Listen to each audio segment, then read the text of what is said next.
شیخ Zayed Islamic centre میں طالب علموں کی جانب سے سالانہ قرآن کانفرنس کا انعقاد کیا گیا۔ کانفرنس میں طلبہ کی کثیر تعداد اور اساتذہ کرام نے شرکت کی۔ کانفرنس سے خطاب کرتے ہوئے مقررین نے امت مسلمہ کے زوال کی ایک اہم وجہ قرآنی تعلیمات سے دوری کو قرار دیا۔ مقررین نے کہا کہ غیر مسلم اقوام قرآن پاک پر عمل کر کے کامیاب ہو گئے ہیں، جبکہ مسلمانوں کی مشکلات کا حل بھی قرآن حکیم میں موجود ہے۔ قرآنی واقعات کا حوالہ دیتے ہوئے مقررین نے کہا کہ قرآن کریم میں قیامت تک کے تمام معاملات درج ہیں، انسان کی تمام مشکلات کا حل وجود ہے، جبکہ دور اور زندگی کے ہر شعبے میں قرآن سے بڑھ کر کوئی رہنما نہیں۔ منتظمین کا کہنا ہے کہ آج کے دور میں اس طرح کی تقریبات کا انعقاد بہت ضروری ہے۔ آج کی نوجوان نسل زندگی کے ہر شعبے میں قرآن سے رہنمائی حاصل کر کے کامیاب زندگی گزار سکتی ہے۔ ذرائع ابلاغ عامہ کے نمائندے سے گفتگو کرتے ہوئے مذہبی اسکالر عمیر صدیقی نے کہا، شیخ Zayed Islamic centre university of Karachi کے زیر اہتمام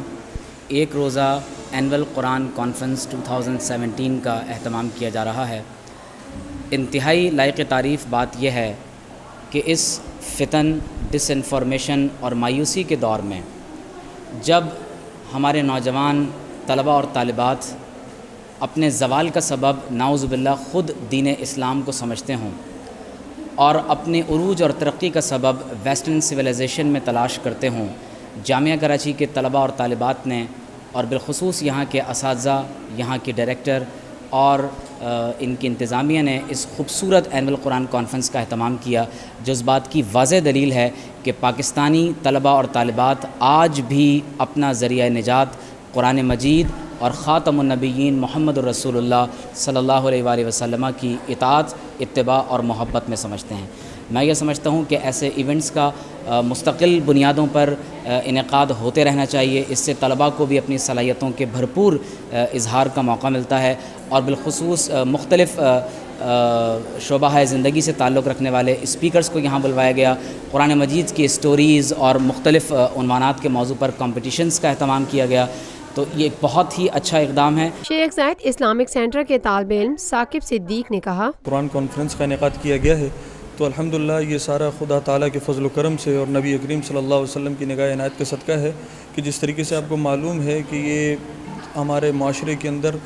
جو ہماری ینگ جنریشن ہے، جو ہماری یوتھ ہے، ان کا رجحان دوسری طرف جا رہا ہے، تو ہمارا ایک ہی مقصد ہے کہ ہم لوگوں کے دلوں میں محبت قرآن پیدا کریں اور محبت مصطفیٰ پیدا کریں، کیونکہ جب تک لوگوں کے دلوں میں محبت قرآن اور محبت مصطفیٰ صلی اللہ علیہ وسلم نہیں ہوگی تو ہم ترقی نہیں کر سکتے۔ یہ ملک جو کہ ہم نے دین اسلام کے نام پر حاصل کیا، اسلامی جمہوری پاکستان ہے، اس کے اندر ہم نے اسلامی تعلیمات کو عام کرنا ہے، تو ہماری یہی کوشش ہے، ہمارے جتنے بھی یہ ساتھی موجود ہیں، ہم سب کی یہ کوشش ہے کہ ہم محبت قرآن کو عام کریں اور محبت رسول اللہ صلی اللہ علیہ وسلم کو عام کریں، تاکہ ہمارا ملک یہ جو روشنیوں کا ملک ہے، یہ جو روشنیوں کا شہر ہے، میرا رب اس کی روشنیوں کو، اس کی رونقوں کو اسی طریقے سے تا قیامت شاد و آباد رکھے۔ Director Sheikh Zayed Islamic centre doctor Abida Parveen کا کہنا تھا، قرآن مجید میں انسان کے لیے کیا کیا دائرۂ کار متعین کیے گئے ہیں، زندگی کے کیا کیا اصول جو ہے وہ بتائے گئے ہیں، زندگی کا نصف العین جو ہے وہ کیا ہے،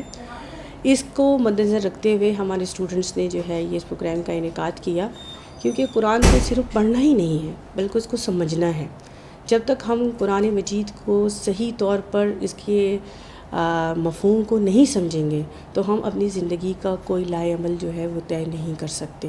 آج کل ہم جتنے بھی مسئلے مسائل کا شکار ہے، اس کی بنیادی وجہ یہی ہے کہ ہم نے اپنی قرآنی تعلیمات جو ہے اس کو صحیح طور پہ بروئے کار نہیں لائیں، چاہے ہمارے معاشی ہوں، چاہے معاشرتی ہوں، چاہے اخلاقی ہوں، چاہے کاروبار، جو بھی مسئلے ہیں اس کو ہم نے صحیح طور پر جو ہے فالو اپ نہیں کیا ہے۔ میں نے اپنی زندگی میں ابھی حج کے دنوں میں یہ دیکھا کہ ہم قرآن سے کتنے نابلد ہیں، ہمیں قرآن کی جو اصل روح ہے اس کو بھی ہم نہیں جانتے ہیں۔ ہم دعائیں تو مانگتے ہیں لیکن اس کا مفہوم ہمیں نہیں پتہ ہوتا ہے۔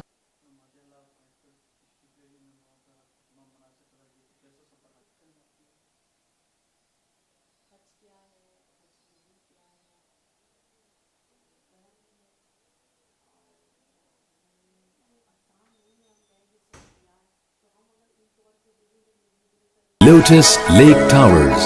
a groundbreaking endeavor by Lotus Properties.